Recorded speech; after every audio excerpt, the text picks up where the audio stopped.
Good afternoon, everyone. Thank you for taking the time to join us for Atlantic Forum's final panel of the Autumn Conference.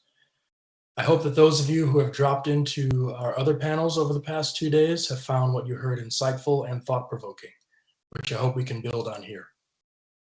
My name is Kellen McCullum.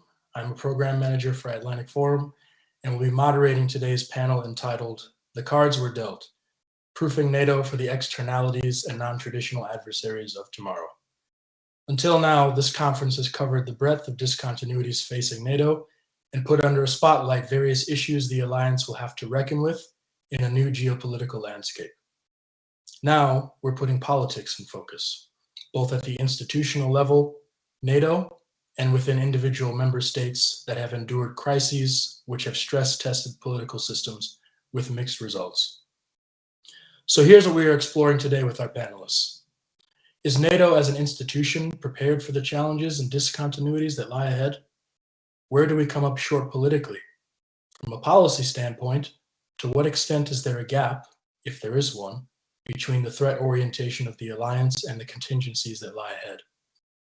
Are national political institutions within the alliance unprepared? And how have past crises affected other supranational institutions, such as the EU, demonstrated that intra-alliance unity is not guaranteed? We will also take a look at who our adversaries are, both state and non-state actors, and what hybrid threats they present to our politics and national institutions. Can the alliance be eroded from within?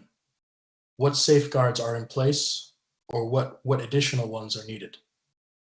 To explore these and other issues, as well as to tease out solutions and actionable measures member states should be taking to proof themselves and NATO from external attempts to sow doubt and distrust, we've brought together three young professionals hailing from different backgrounds with a variety of experiences, yet all with a shared interest in seeing the healthy evolution and durability of the alliance.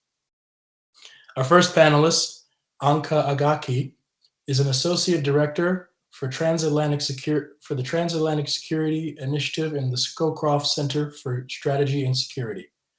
Her work on TSI focuses on transatlantic security, conflict and stabilization, emerging threats, and foresight.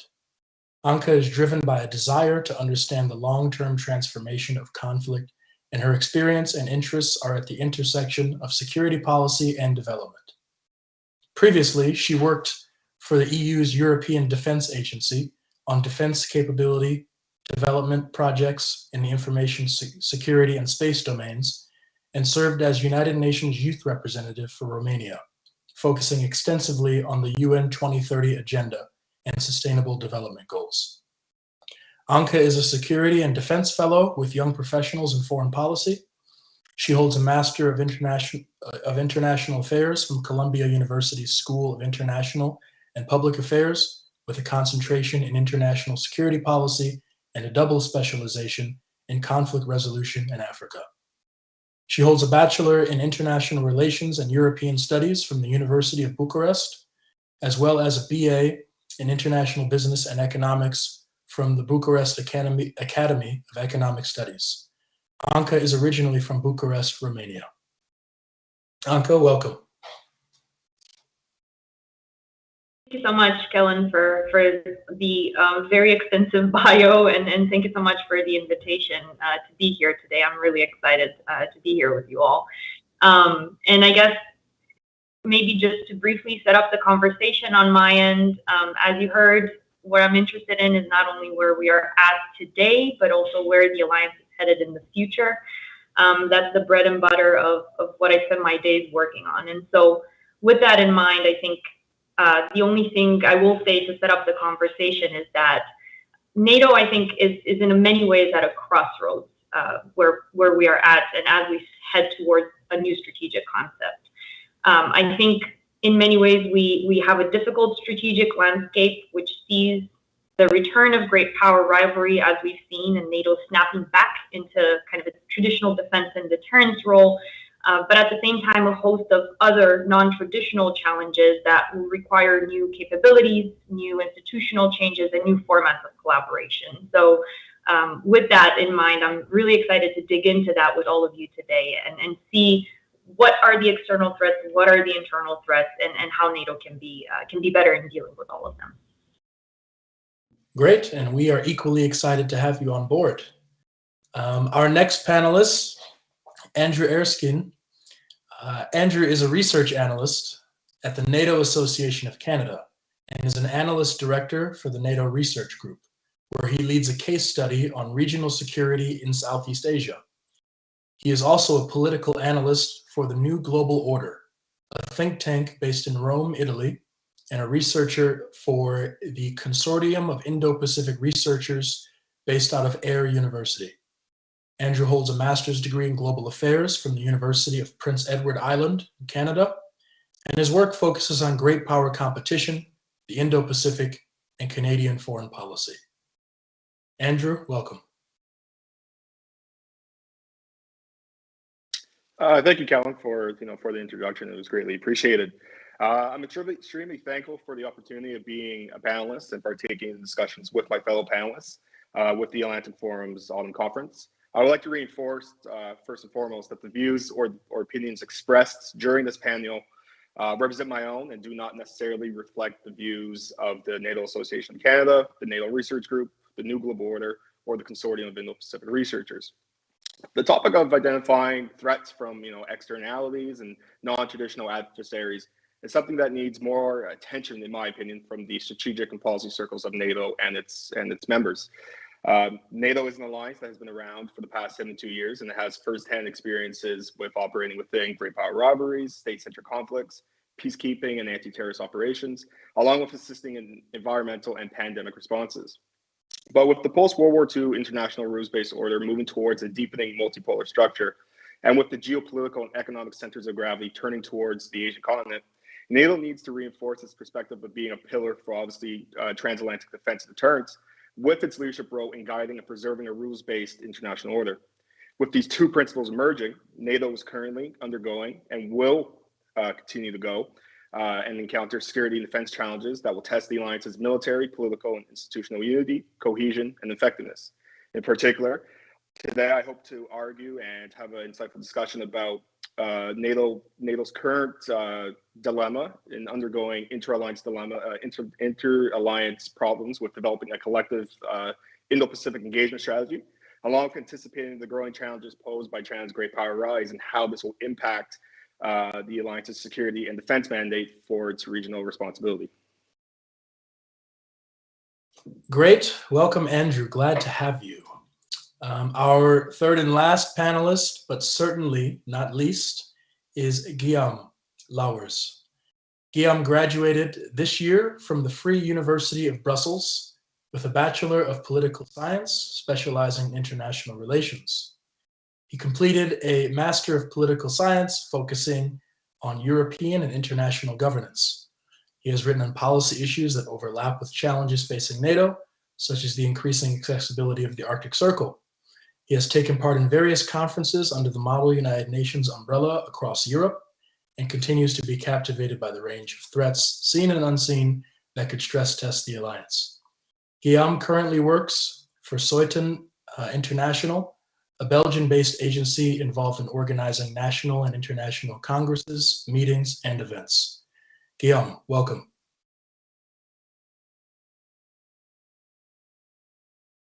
Thank you very much, Kellen. Thank you for having me on this panel. Thank you, Atlantic Forum, for hosting this conference. Indeed, I've heard from the two previous panelists a broad range of issues that we need to discuss. And I like to have a broad view of things. And I think, as Anka said, we are at a strategic crossroad in NATO. But my area of focus is especially Russia. I'm really interested in Russian affairs, especially the Arctic region, where we see Russia being more active, but not only that, on all fronts, like Ukraine, the Baltic states. So I'm really looking forward to cover Russia, but also the Indo-Pacific and other areas. But also not only on the military front, but I think things such as political warfare and hybrid warfare are issues which we need to cover, because NATO really needs to start doing something about it. But we'll have time to discuss that. Thank you. Yes, we sure will.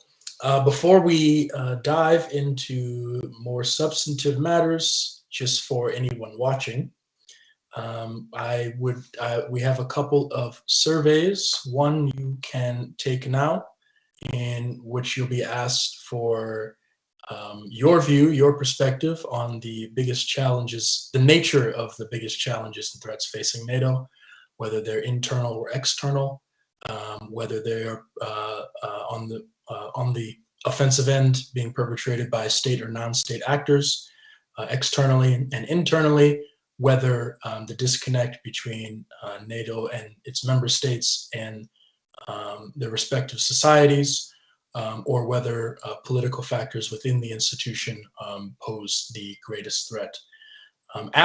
Towards the end of this panel, you will have the same survey in which you can indicate for the panel as well as for yourselves whether there was any change in thought or whether you had a difference of opinion as to what the biggest threats or largest looming discontinuities, the nature of them, are before NATO. So we can move to the meat of the panel, for lack of a better term. As far as the views of our panelists, Anka, we can start with you, and you can elaborate on, lay the groundwork for us. What threats is NATO facing, and which ones loom the largest, and which ones should the alliance and individual member states look to address first over the long term? Yeah, absolutely, and thank you, Kellen, for the setup. So I will provide a caveat from the very beginning to say that per the introduction that you provided, I spend most of my time at the intersection of transatlantic security and strategic foresight. So that is a very systematic way to think about what will happen in the future. And so my painting of the landscape that we are in will necessarily be a bit broad, but I'm sure my panelists will provide much more color on these set of issues than I could. So I think, as I mentioned earlier, I think it's fair to say that NATO is in many ways at a crossroads in terms of modernizing and being able to respond to the challenges on the horizon. Where I stand, I would say that we are in a very difficult landscape. As I mentioned earlier, we have the classic great power rivalry strategic environment coming back, where NATO is very much kind of snapping back into its traditional defend deterrence role. And I'm sure both my panelists will have much to say about China and Russia in that regard. This poses its own set of challenges, of course, but I think in a way it's fair to say that this is the bread and butter of the alliance. This is what NATO has been doing for the past 70 plus years. And as a result of that, I would argue that maybe that's more attuned to the mission and to its DNA, and therefore less of a concern. What I see, on the other hand, and what concerns me by taking a long-term view of the future, is the increase in so-called non-traditional challenges. So that I'll describe in a second, and that I think require a fundamental rethinking of NATO's capabilities, institutional changes, and formats of collaboration, for lack of a better word, that the alliance should take. And I think that this is honestly where NATO has the most work to do, but also where there's the most potential for improvement and for responding to a set of challenges before they materialize and before they have a fundamental impact. So I'd say with that in mind, they could be fit into three big buckets. Again, taking a long view analysis. The first one is an increase in transnational threats, and this includes stuff like pandemics and climate change and irregular migration.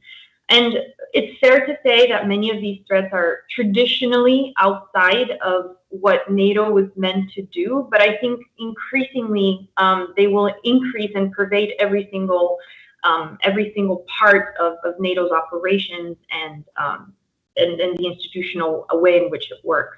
The panel before us was talking about climate change and talked about climate change as a threat multiplier. I think that's a perfect way to describe how these threats will manifest. They will impact the way operations are carried out, our ability to mobilize quickly. They will make our societies more fragile. and will generally potentially undermine cohesion within the transatlantic space and beyond. So I'd say they will be mainstreamed across the set of operations that we will have to deal with, and as a result of it, are particularly pernicious and hard to pinpoint. The second, I'd say, set of challenges that I'm seeing from a strategic foresight perspective is an increase in gray zone activities. And I think Guillaume mentioned this earlier, but we're seeing increased use of cyber attacks, hybrid warfare, political warfare, coercive economic statecraft.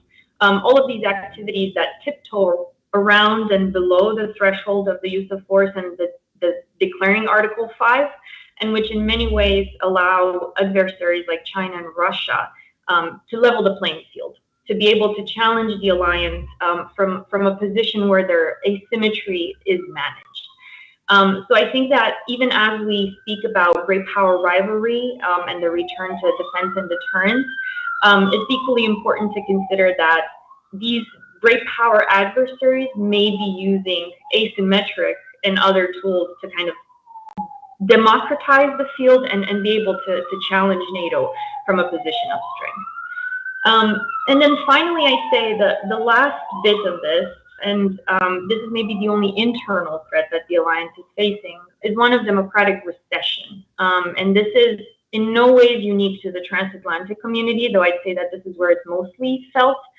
And I would argue that this is the result of a general perceived failure of the liberal democratic model. The financial crisis of 2008, 2009, and then now the COVID pandemic have compounded this idea that the relationship with the state is not delivering, that our wages are stagnating, distrust is at an all-time high. And this is, again, not within the purview of NATO, but I think fundamentally dangerous because it undermines the social fabric that keeps societies cohesive and makes them much more vulnerable to attack. So again, that's a lot to take in, and I'm sure we'll dig into it. But what I'll leave everyone with, I think, is I think the challenge ahead of us that was laid out very eloquently by the NATO 2030 reflection group. And I think it was mentioned as a challenge of strategic simultaneity.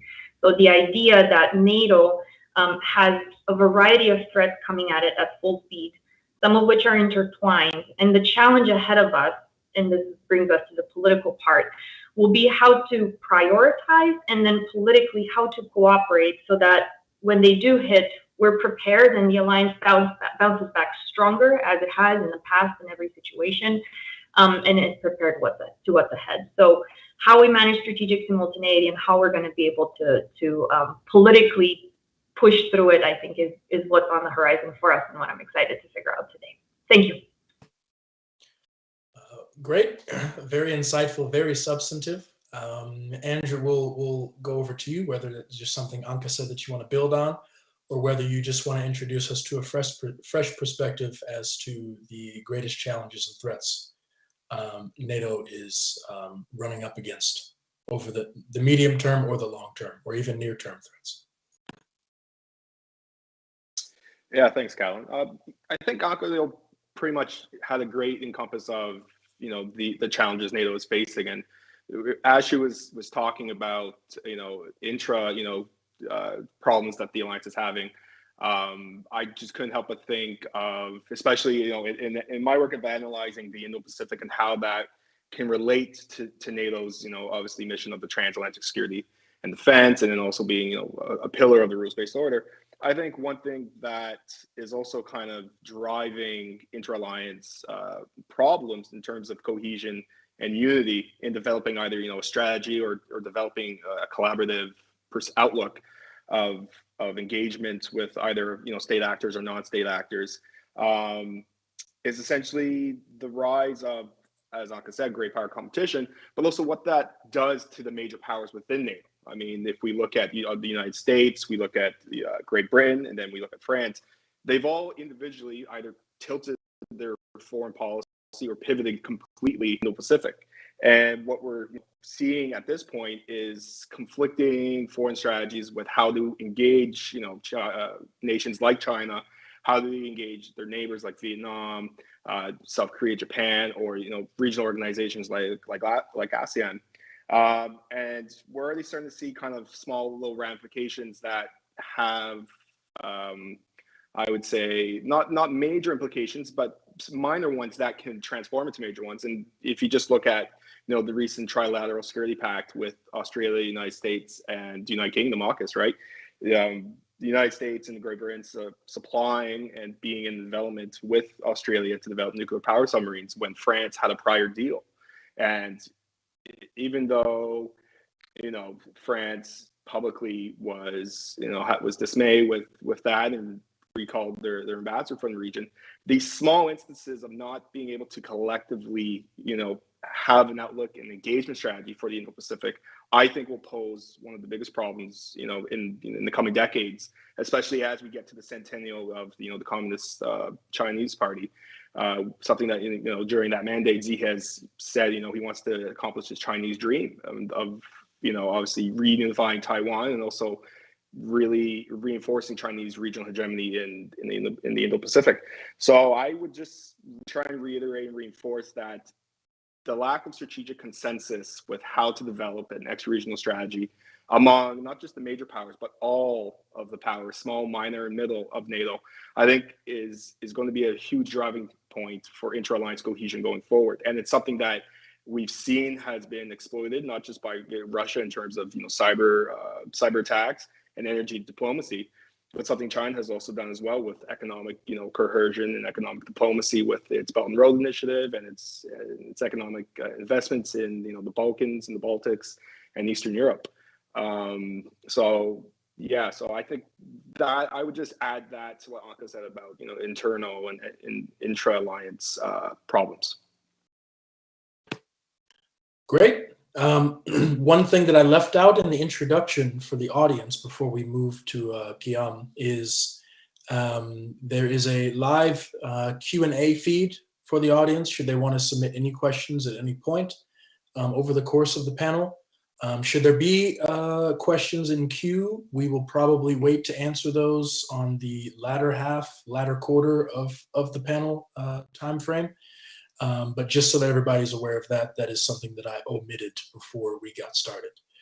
So without further ado, Guillaume, what are your thoughts on the biggest challenges NATO faces and the implications of them?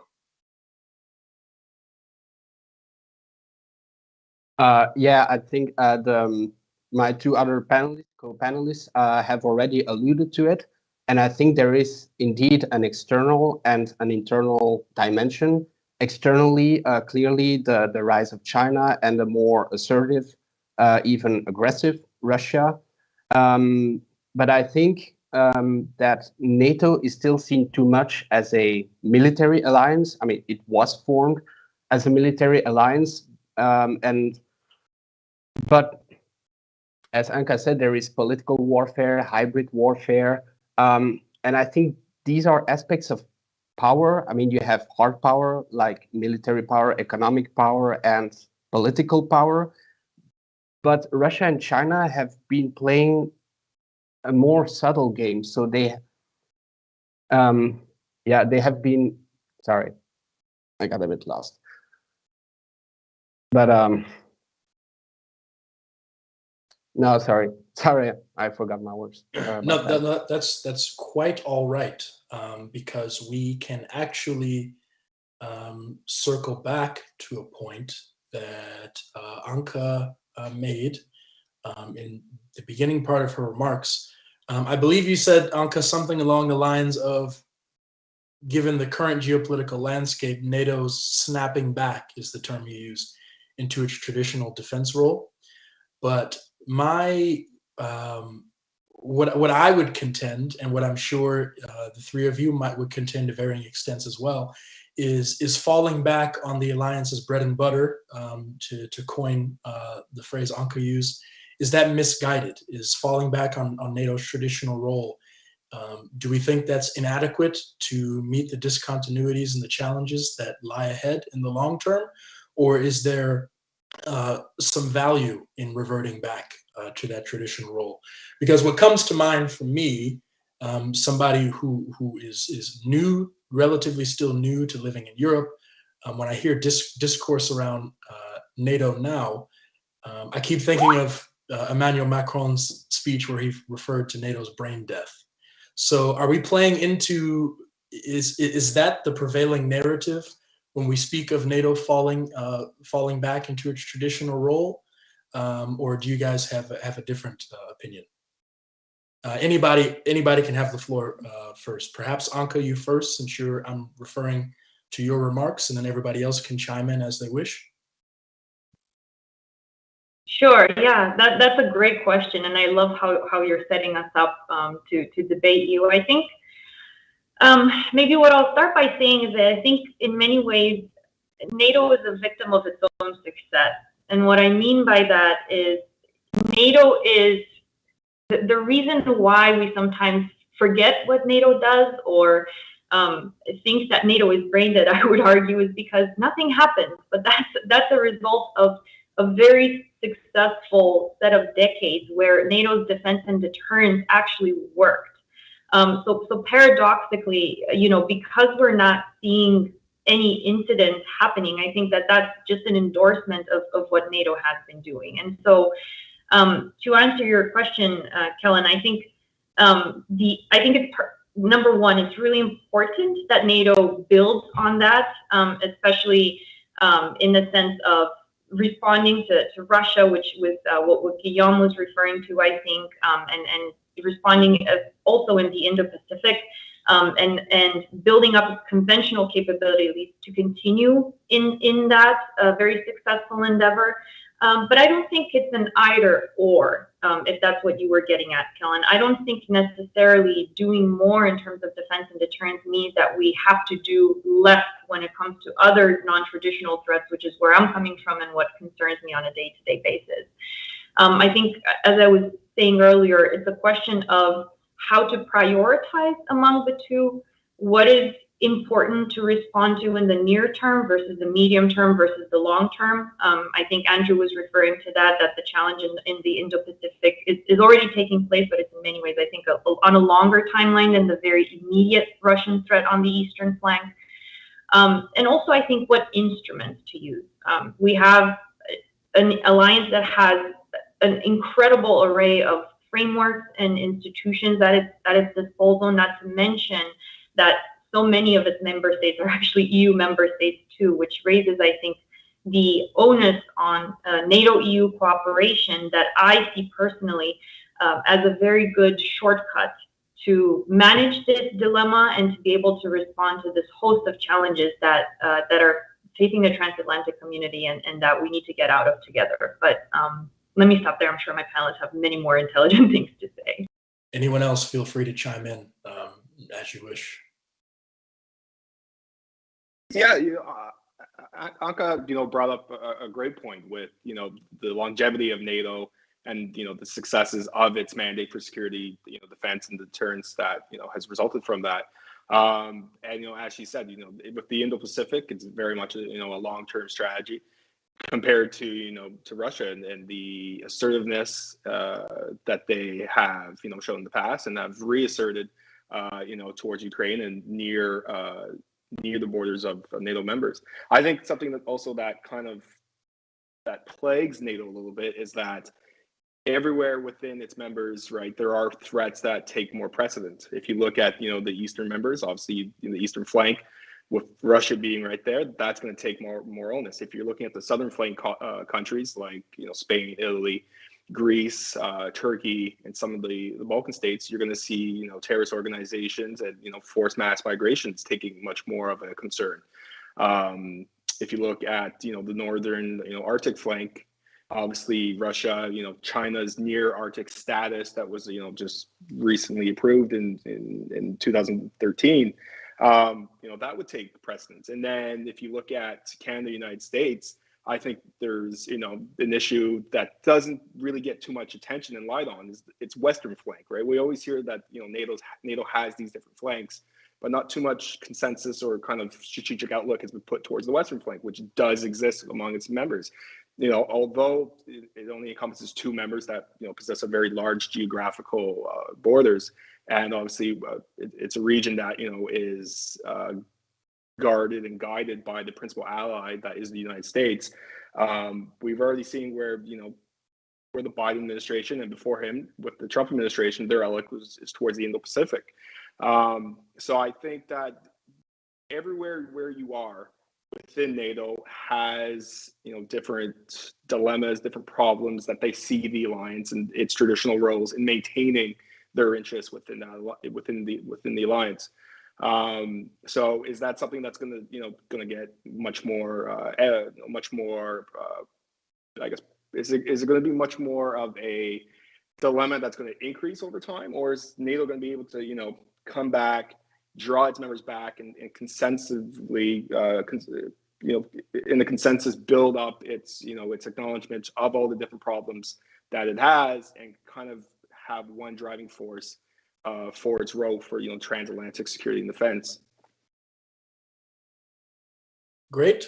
Guillaume, do you get any comment on the matter? Anything you want to add to take things in a different direction? What do you see when you look out in terms of challenges and threats the alliance will face that it may be unprepared for? Yeah, I think it's especially on the political front. When you read the reports, the NATO 2030 report or the report of the Secretary General, the annual report, you see that there is constantly a call for more consultation between the allies. And I think recent events have shown that in terms of allies, different allies have different priorities, but also if you look at the AUKUS Pact, I think there has not been consultation between for instance, the partners, so US, UK, Australia, and France. And France is a NATO ally, US and UK too.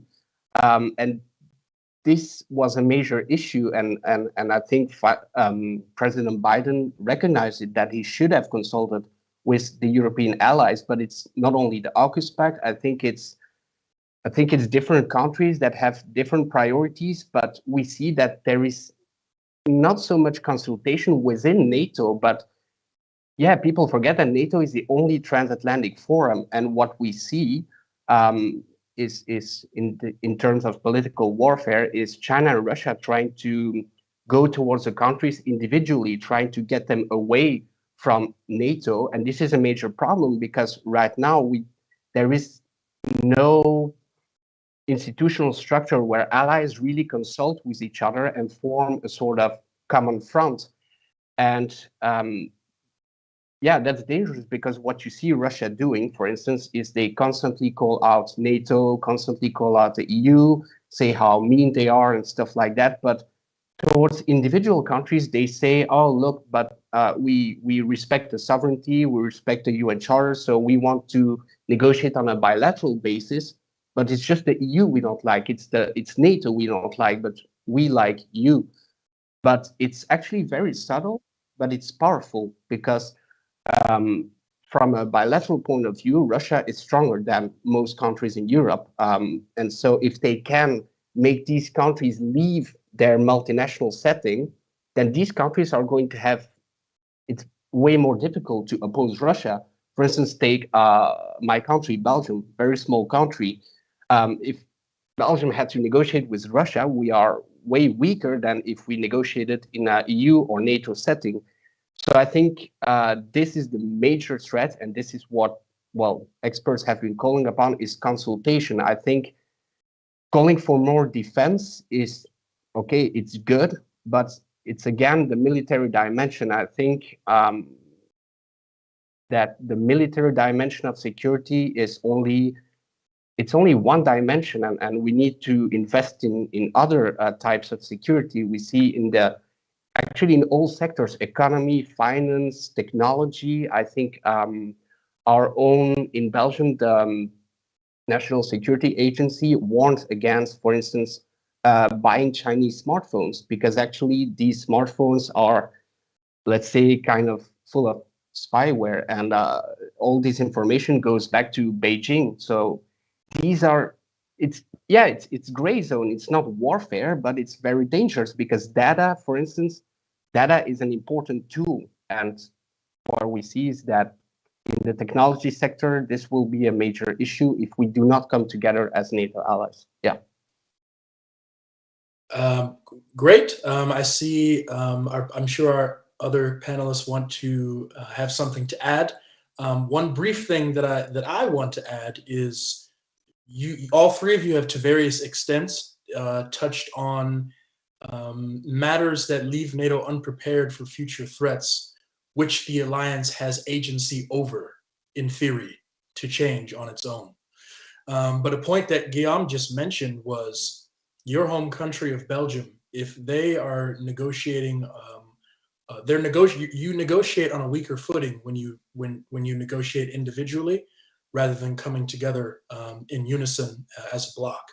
And one of the other, as far as Belgium vis-a-vis Russia, one of the other instances that I thought of is earlier this year, where you have the foreign ministry in Lithuania really speaking out about what the EU, which is not NATO, but what the EU as a multilateral body needs to do to counter China effectively.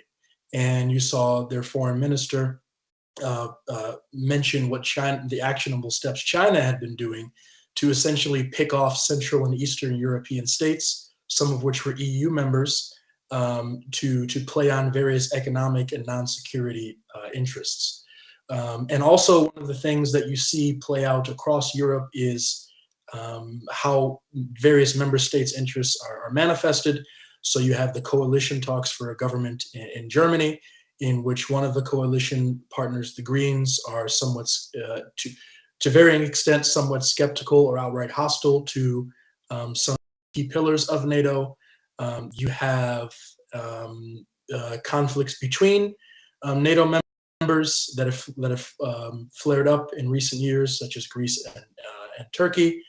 And you have still more members, such as the United States, who are trying to prioritize China and coax NATO allies into devoting more resources to meet the China challenge. But when those smaller member states have deployed hard assets to the Indo-Pacific, such as naval vessels or military personnel, they haven't explicitly committed to the narrative of why Washington says they might be there. So another thing to think about as we move forward is, to what extent do we have to sort through our own policy and political roadblocks to strengthen the fabric of the alliance? You can also ignore that to the other panelists if you had a prior point to make, but that's just something I thought of. So Anka, over to you. Sure. No, that's a great setup, but maybe I'll just pick on something Guillaume said, because I think his point was spot on. Part of course, NATO's value resides in its defense, right? And the fact that it's the most important military alliance that has existed. But I think Guillaume is absolutely right in saying that the alliance is also important politically, not only in allowing the member states to have a forum for consultation, which is incredibly important, but I would argue in also reinforcing the value of the transatlantic community and being there as a beacon of what the transatlantic community stands for. And one example I wanted to give, which I think is really important in terms of the value that NATO can bring, even when it comes to challenges outside of its traditional realm of responsibilities, is the COVID-19 pandemic, where, again, it's an event traditionally speaking outside of NATO's area of operations, but nonetheless, NATO structures kind of jolted into action. NATO, facilitated the distribution of material and equipment among member states. It aided with airlift. It disinfected, border crossings and whatnot. There was, I think, I'm trying to remember a vaccination response, as part of NATO at NATO HQ.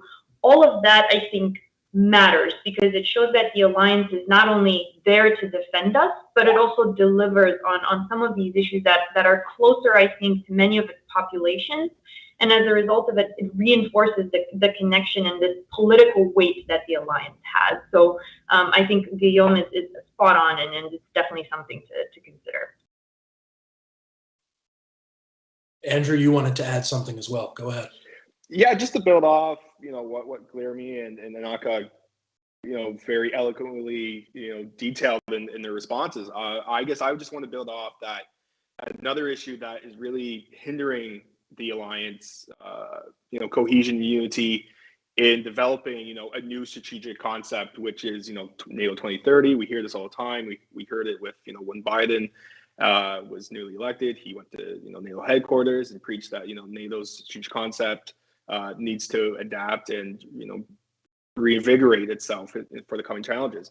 And I think that for that to occur, and Guilherme was absolutely correct when he said there isn't a center, or there isn't an institutional framework or organization within NATO to actually have concrete and constructive discussions about the political, institutional, military, and defense aspect that NATO has obviously encompassed over its extensive existence.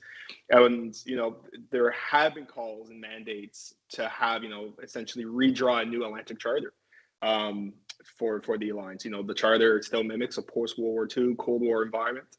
And then when that was over, obviously it was kind of, what do we do now? And what we saw during the Clinton years was obviously, well, if we enlarge the alliance to encompass, former Warsaw Pact, then we're essentially initiating kind of their reinvigoration into a democratic and liberal Europe. And I would contend, and I think it's a strong contention, that if it wasn't for that extension, I think former Warsaw Pacts wouldn't have entered into the EU.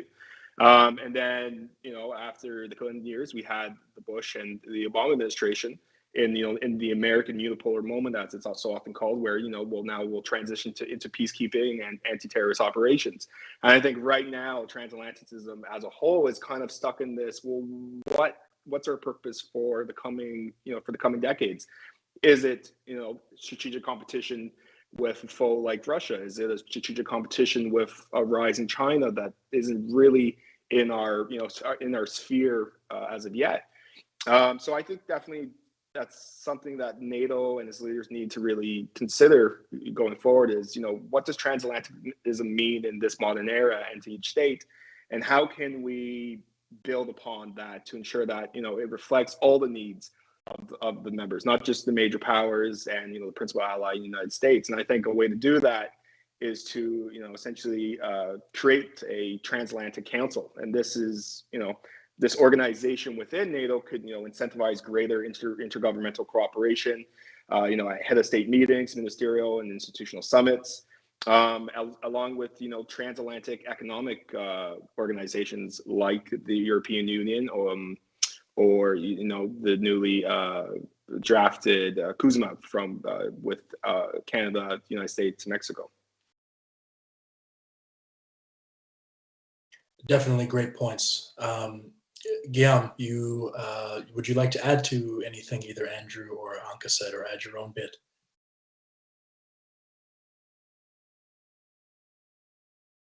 Yeah, I'll add to what Andrew said. I think when he spoke about the charter and that it still reflects a Cold War mentality, I think right now the problem for NATO is that threats are becoming more global. We see a shift towards the Indo-Pacific, while before Europe was still the sort of major theater with Russia as the major threat. But now with the rise of China and things as climate change and other terrorism and other global threats, I think it's a sort of introspection and existential question for NATO of, okay, how do we do it now? Because for the Europeans, it's well, we have our own problems in Europe, but we now have to understand that the Pacific is going to become more important, so that we also will have to be more active in the Indo-Pacific. And we see that only now has the EU developed a strategy for the Indo-Pacific,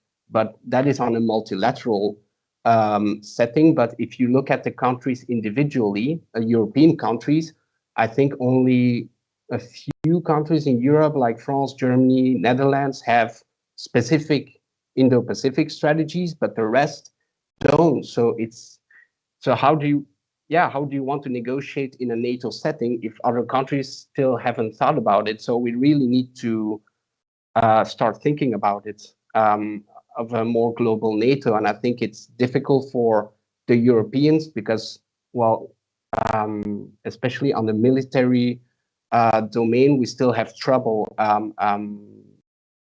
We still have trouble to do operations without the help of the United States. So So it will be a real challenge for Europe to really, well, take its own responsibility and become more active on a global level. Yeah, politically and militarily. Great points by all three of you. I could raise and re-raise different matters that could elicit a variety of responses from you guys, but we do have questions from the audience, and I do want to make sure that I try to hew as close to the timeline as I can so that the audience has ample opportunity to engage with the panel. So one question we have is, what about the forthcoming NATO strategic concept? How should it be sketched so that the alliance's core tasks will be adopted to 21st century realities? And this is an open question, so any of the three of you can answer as you see fit.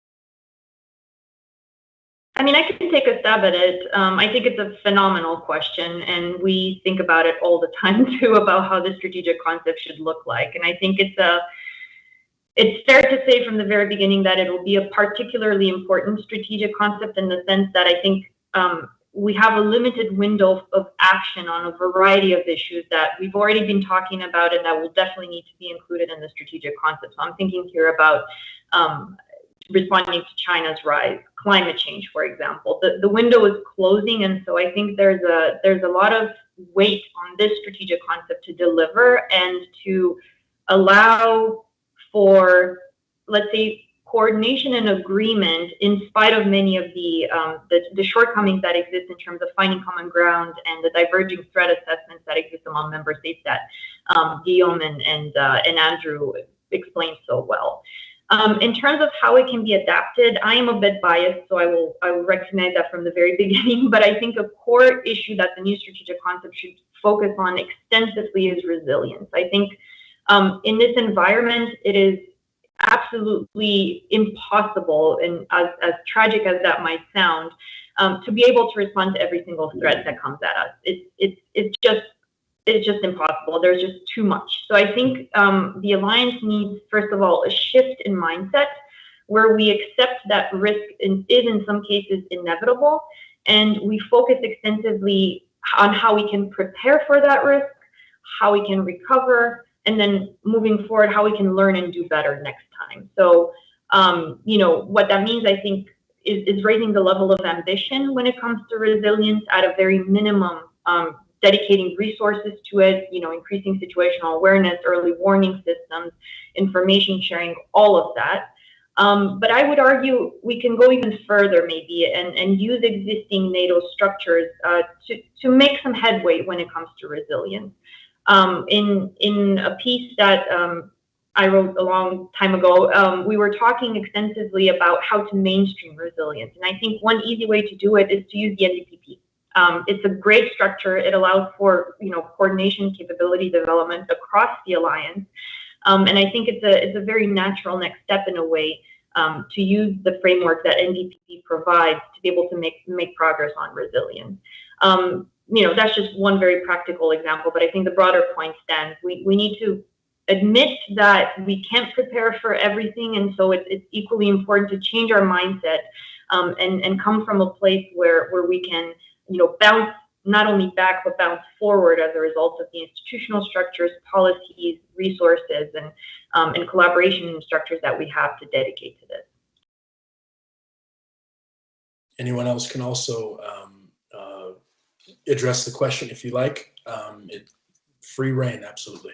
Yeah, I think Aka brings up a good point. I think it's something that has been discussed thoroughly throughout this whole conference is the idea of resiliency, right? How can NATO be resilient to the upcoming challenges and incorporate into its strategic concept going forward? I think one of the first areas that NATO should really take a hard look at is Article 3 of the Washington Treaty. I mean, the provisions within the article, sets up the conditions needed for collective resiliency to what it calls major shocks, and we've had panels to discuss that. However, Article 3 has limitations. It only combines civil preparedness with the alliance's military capacity. And we have seen, with China's great rise and the cyber capacity that Russia has presented, that this has really exacerbated, extra-regional and regional involvement of antagonistic or, revisionist powers that seek to, make, the rules-based international order, whether that be, within a regional context or a global context, within, with their perspectives and with their norms and values at the center of it. And this obviously has huge implications with respect to regulating political and economic issues. So, with China in particular, China has been actively, engaged in exploiting, bilateral economic ties with, small and minor powers. And this does impede cohesion among, NATO states that, especially small NATO states, that don't want to engage too heavily and too fast with China because they fear the economic, setbacks that may cause. And then obviously you have the major powers who want to take a very aggressive and a very assertive, fast-paced direction towards the Indo-Pacific. And so I think, I definitely think that NATO needs to make sure that Article 3 is updated to such a way that it really brings forward issues and mechanisms that can really resolve these kind of problems. And I think one way to do it, and Anka has said it, is more cooperation and collaboration with the European Union. In particular, I think that they should, bring forward resiliency towards civilian technologies and, economic institutions. And the way that they could do this within Article 3 and the European Union is to essentially combine the legal and financial instruments with NATO's civilian and military stakeholders to build up the alliance's expertise on, being pragmatic, practical, and essentially be revelatory on security and defense issues, along with aligning the region's political and economic preparedness to, the era's hybrid threats, which can range from anything from, as we said, state versus non-state actors, but I think also from regional and extra-regional threats and military, non-military threats. And I think in doing so, NATO can be maybe a little bit more assertive in its position to extend into new frontiers and really put its own values and norms on issues instead of, being a little hesitant for not, wanting to upset the rules-based order. And I think something that NATO has to take into account is that it's no longer atop the world, right? It's amid it. And if it's amid the world, it needs to be a lot more resilient and forceful in projecting what it sees as beneficial to its members, to its perspectives of, how the world should engage with each other, and the institutions that, can guide prosperity and stability for obviously peace and economic prosperity for all.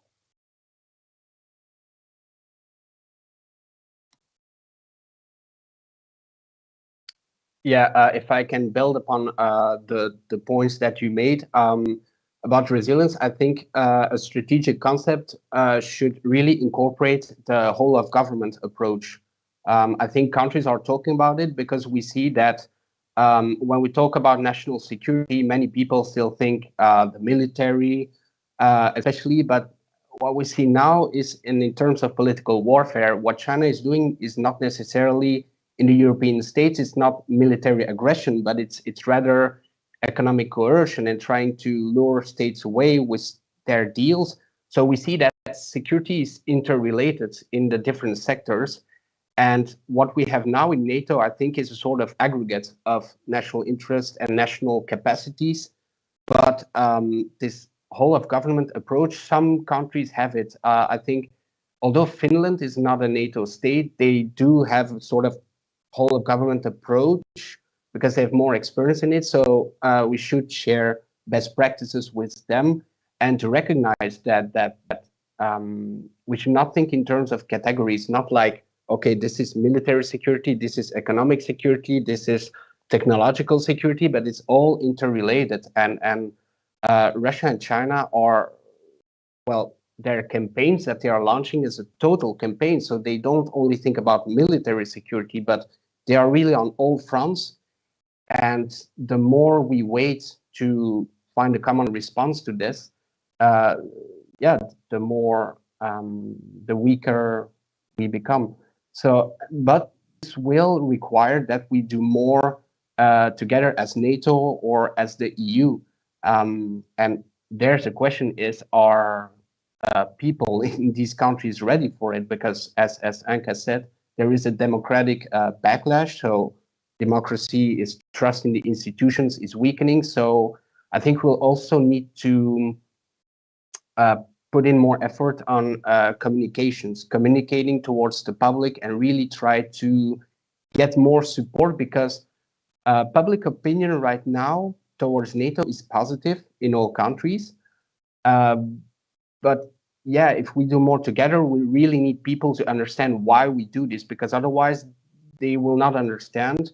And this could, of course, backfire against NATO. So, but this whole of government approach is important for strategic concept. You guys can still tie these back to other points that you wanted to make, but I do want to get into the next questions so that we have enough time to give our audience responses.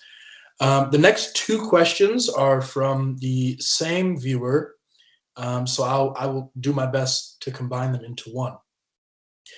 How was the alliance impacted by COVID-19? Based on this, how would the three of you assess the role of non-state actors, particularly in the context of the so-called infodemic? So I assume this relates to a degree, misinformation and disinformation in the age of pandemic preparedness, and any collateral damage, if there is, the alliance suffers in that regard. So any of you can respond to that point in question as you see fit.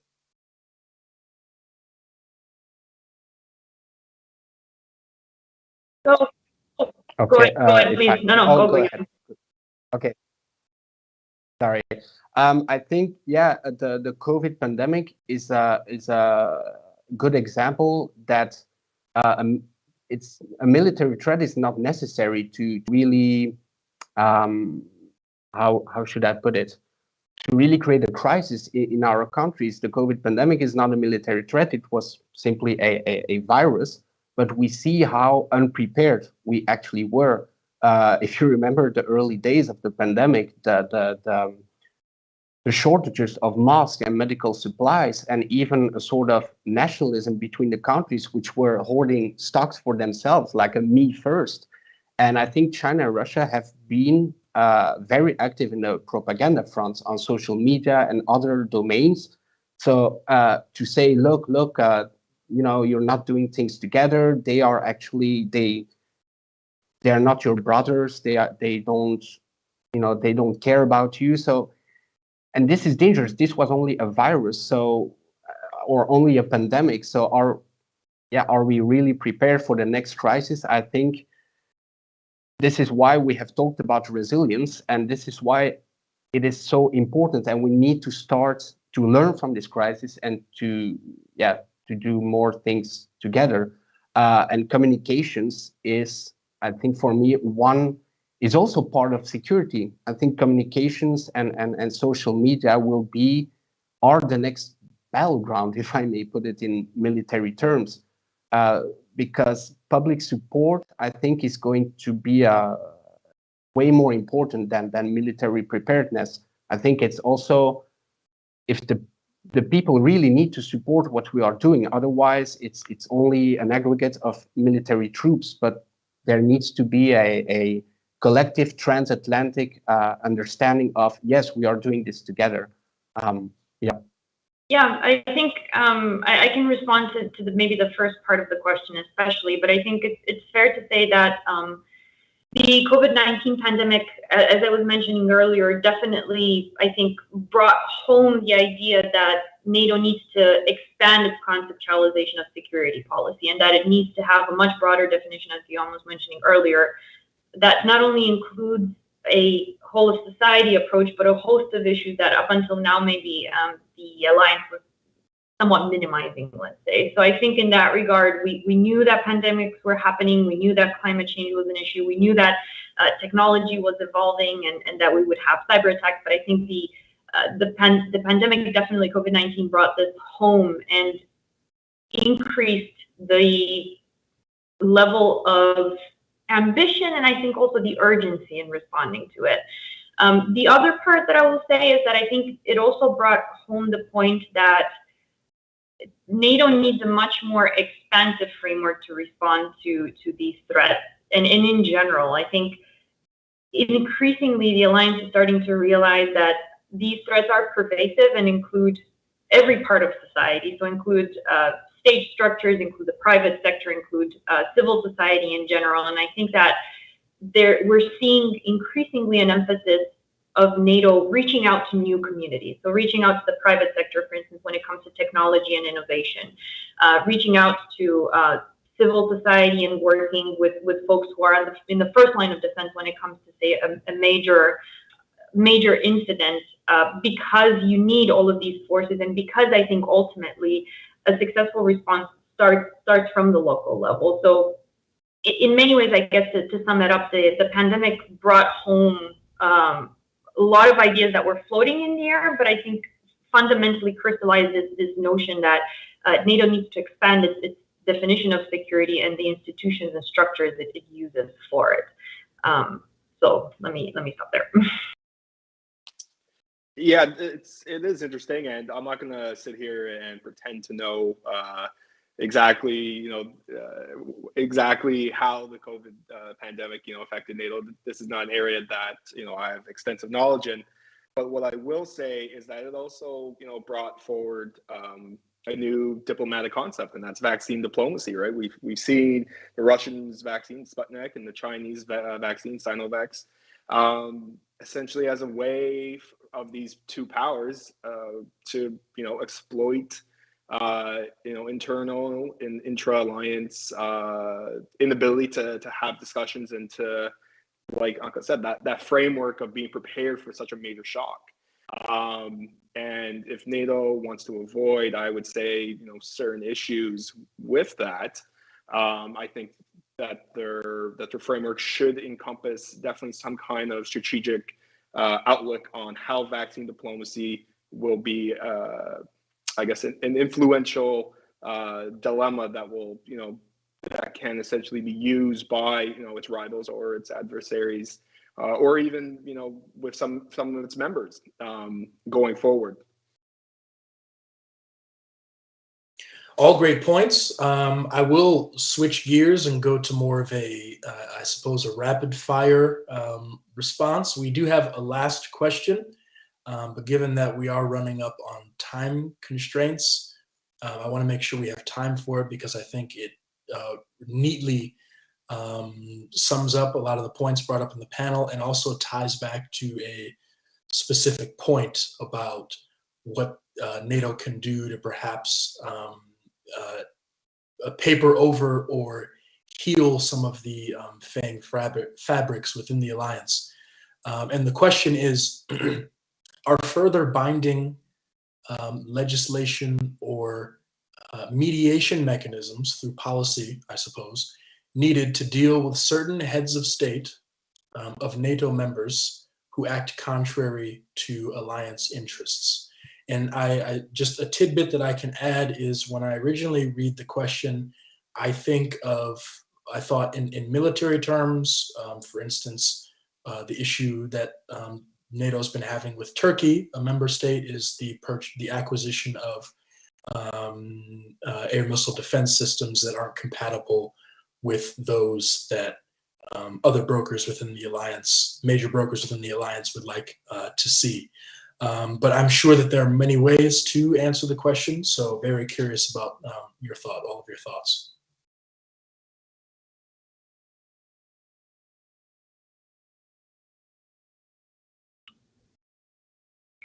I mean, I can take the first stab at that. I think it's a great question, and I guess color me skeptical a little bit in terms of saying that maybe binding agreements are the way to go. I see the value of them. I understand what the question is getting at, but I think in many ways the best way to build political cohesion and help the alliance move forward in spite of all of these internal and external threats that are coming at it is delivering. It's a rapid fire response, but I think the more the alliance can not only respond to these threats, as we saw in the case of COVID-19, where it mobilized and was able to make a very tangible impact in the lives of populations in member states, and also make it very clear from a strategic communications perspective what it is doing and that its value is there.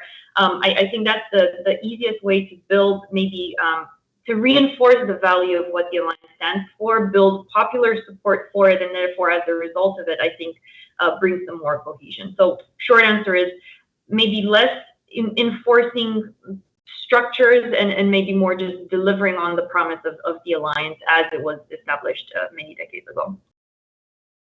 Yeah, just to build off that point, I think Anka brings up a lot of a very valid skepticism with mechanisms or legislative enforcements that can resolve such an issue. I guess I would just build off by saying I think if these issues occur and are ongoing, which I foresee them to be, I think NATO members individually, and I really want to stress that quite heavily, individually need to be aware that if they individually or bilaterally or trilaterally get involved into these disputes, I think it looks bad on the alliance as a result, because it shows that one or two nations disagree with that, and that just shows that there is no cohesion and there's disunity in gathering consensus and support. And I just a couple of days ago, the Biden administration just amended their previously established mutual defense cooperation agreement with Greece over the growing diplomatic tensions with Erdogan's Turkey, which Kellen, you've cited. I think instead of approaching matters like that, I think NATO as a collective should be the driver in these dilemmas. It should be the General Secretary, members of the alliance, and not the member states and their corresponding leaders taking the initiative.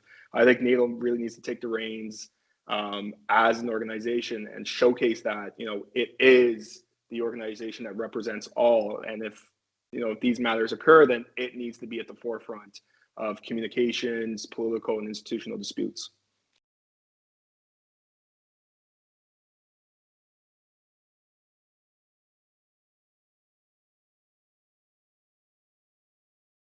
Just rapid fire response. I think NATO is only an alliance, so unless you go to a setting like the EU, I don't think you can really enforce something. But as Anka said, it's about public support. I think the political elite are worried about public support. So communications is important, because if population is attached to NATO, attached to this transatlantic bond, and says, no, we can't do that because of our NATO allies, I think this will change the calculus. But right now, these things show NATO disunity between the allies, and this is something that other external players, but even internally, will be used against NATO. So again, communications is the most important here. Before we maybe can go towards more binding agreements. Excellent. Just kind of thinking about in review of this panel, you think you've covered a lot of ground and you really haven't even gotten started. I said before we went live that, it's in an hour, 10 minutes, it's really difficult to squeeze in all of the real pressing and pivotal issues that will determine the future posture of the alliance, militarily and politically.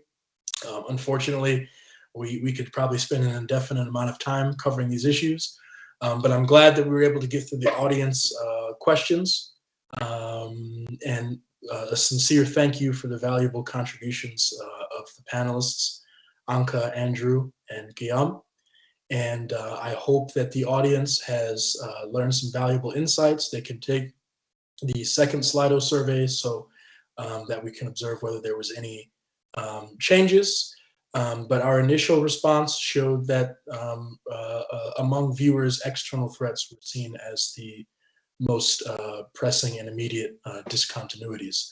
Although in my personal opinion, my own bias, I would tend to agree with some of the things our panelists said that shine the spotlight on internal factors that will have the potential to have a much broader effect on the alliance as a whole and individual member states. So thank you to the three of you for joining us. We really appreciate you joining us, particularly on a Sunday afternoon. I'm sure that you guys have other things and priorities you need to take care of. And thank you for those of you in the audience who have joined us not only for this panel, but those that have taken part in prior panels over this weekend. I wish everybody a great rest of the afternoon, morning or evening, depending on where everyone is located. And I hope that you all take care.